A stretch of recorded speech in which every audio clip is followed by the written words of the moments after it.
अस्सलाम वालेकुम, कैसे हैं आप सब लोग? अल्लाह का शुक्र है मैं भी बिल्कुल ठीक और बहुत ही मज़े में। और इस टाइम हम लोग आए हुए हैं, रात का टाइम है तकरीबन ना रात को 8 बजे थे यहाँ पर। और हम लोग यहाँ पर आए हुए हैं चीज़ पिज़्ज़ा हट में। काफ़ी दिन हो गए थे पिज़्ज़ा खाए हुए और फिर हमने प्लान किया कि चलते हैं सारे और चलकर पिज़्ज़ा खा कर आते हैं। तो हमने पिज़्ज़ा ऑर्डर कर दिया था। तो पिज़्ज़ा आने में तकरीबन 15 से 20 मिनट लगने, तो हमने फ्रेंच फ्राइज़ मँगवा लिए थे। हमने कहा चलें जब तक हमारा पिज़्ज़ा आता है, जब तक हम बैठ के फ्रेंच फ्राइज़ खा लेते हैं।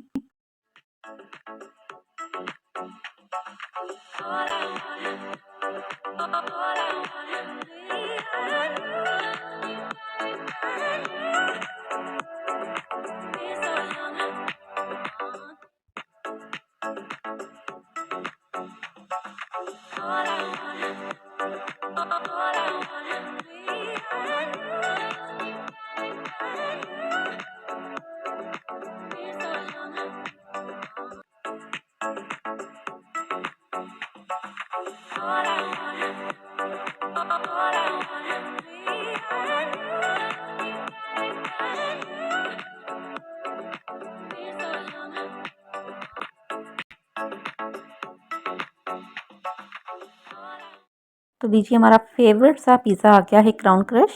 बहुत ही मज़ेदार है फ्लेवर ये। अब हमने कहीं जगह पे पिज़्ज़ा खाए हुए हैं, बहुत सारे खाए हुए हैं, लेकिन ये जो टेस्ट है ना, ये हमें कहीं नहीं मिला खाने के लिए। बहुत ही मज़ेदार सा टेस्ट है। तो है यहाँ पर मैं मेहंदी लगा रही थी भाभी के हाथ पे, क्योंकि आजकल ना मुझे ना मेहंदी लगाने का बड़ा शौक हो रहा था। अपने हाथ पर नहीं, किसी और के हाथ पर।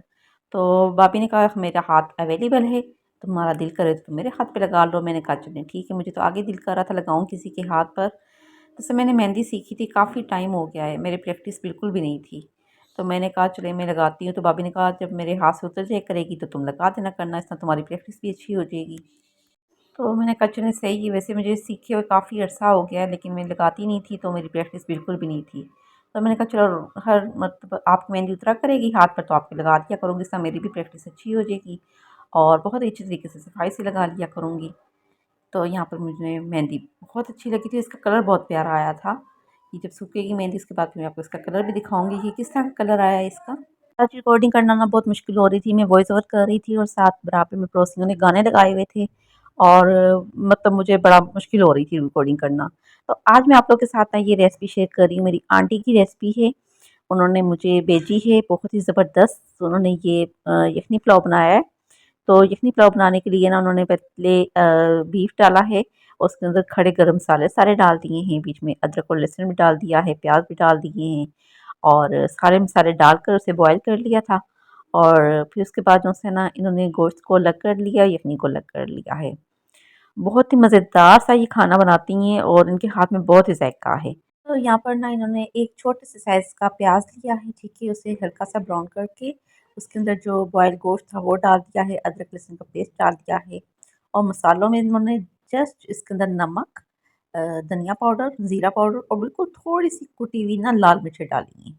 और इसके अलावा इन्होंने कोई भी मसाला ऐड नहीं किया, क्योंकि आपको पता है यखनी पुलाव के अंदर ना उसका अपना एक टेस्ट होता है, तो उसमें मिर्चें ज़्यादा नहीं जाती हैं। अपनी मर्ज़ी अगर आप डालना चाहें डाल भी लें, लेकिन उन्होंने मिर्चें नहीं ऐड की। तो यहाँ पर ना 1.5 कप चावल थे, तो उन्होंने 3 कप यखनी ऐड कर दी बीच में और बस जैसे इसमें बॉयल आएगा तो इसके अंदर चावल ऐड कर देंगी। बहुत ही मज़ेदार टेस्ट है आंटी के हाथ में, बहुत ही मज़े के खाने बनाती हैं। स्पेशली मैं आंटी के खाने को बहुत मिस करती हूँ, क्योंकि इनके हाथ में बहुत जायका है और बहुत जल्दी और बहुत झटपट सा बना लेती हैं। अच्छा मेरी मम्मा लोग को बहनें हैं ना जितनी भी, सबके हाथ में बहुत टेस्ट है और मेरी मामा भी इसी तरह बहुत मज़े का खाना बनाती हैं। अक्सर हम लोग मामा से फरमाइश करके ना बिरयानी बहुत बनवाते हैं, क्योंकि मामा बिरयानी बहुत मज़े की बनाती हैं। और बाई के ख़ास तौर पे जो आलू होते हैं ना, आलू की भुजिया वो बहुत मज़े की बनाती हैं, कि छोड़ने का बिल्कुल भी दिल नहीं करता।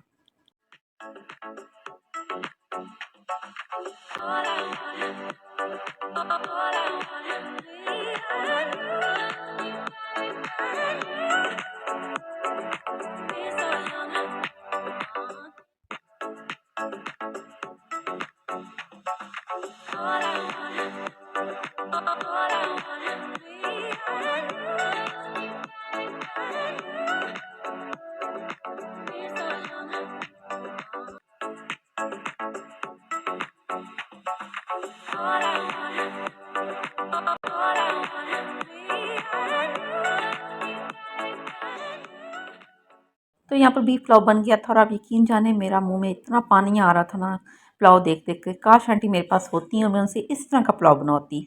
और मैं सिर्फ देख देख कर दिल ही खुश कर रही थी क्योंकि आंटी ने ये रेसिपी मुझे सेंड की थी, तो मैंने कहा चलिए मैं आप लोग के साथ शेयर करती हूँ। बहुत ही मज़ेदार सा लग रहा था। खैर आई मिस यू आंटी, जब आप इंशाल्लाह पाकिस्तान आएंगी तो आपसे ज़रूर बनवा के खाऊंगी मैं। तो यहाँ पर जी भाभी की मेहंदी का कलर चेक करें, कितना खूबसूरत आया था और कितना ज़बरदस्त आया था। है अभी इतनी सफाई तो नहीं है हाथ में, लेकिन आहिस्ता आहिस्ता मेरे हाथ में भी इंशाल्लाह सफाई आ जाएगी। प्रैक्टिस करती रहूँगी मेहंदी लगाने की। तो है यहाँ पर रात का टाइम था और भाई हमारे लिए लेकर आए थे बिहारी रोल, क्योंकि भाई गए हुए थे गीका मॉल में। गीका मॉल में रेस्टोरेंट है, बहुत ही ज़बरदस्त था, रेड एप्पल के नाम से है। और वहाँ के ये रोल लेकर आया है हमें टेस्ट करवाने के लिए, क्योंकि हमने सेम इसी तरह के बिहारी रोल खाए थे कराची में, रेड एप्पल रेस्टोरेंट है वहाँ पर। तो भाई ने जब खाकर टेस्ट चेक किया तो उसको सेम कराची वाला टेस्ट मिला। तो वो हमें टेस्ट करवाने के लिए लेकर आया था कि अगर हमें भी मज़े के लगेंगे तो हमें वहाँ पर जाकर खिलाएगा।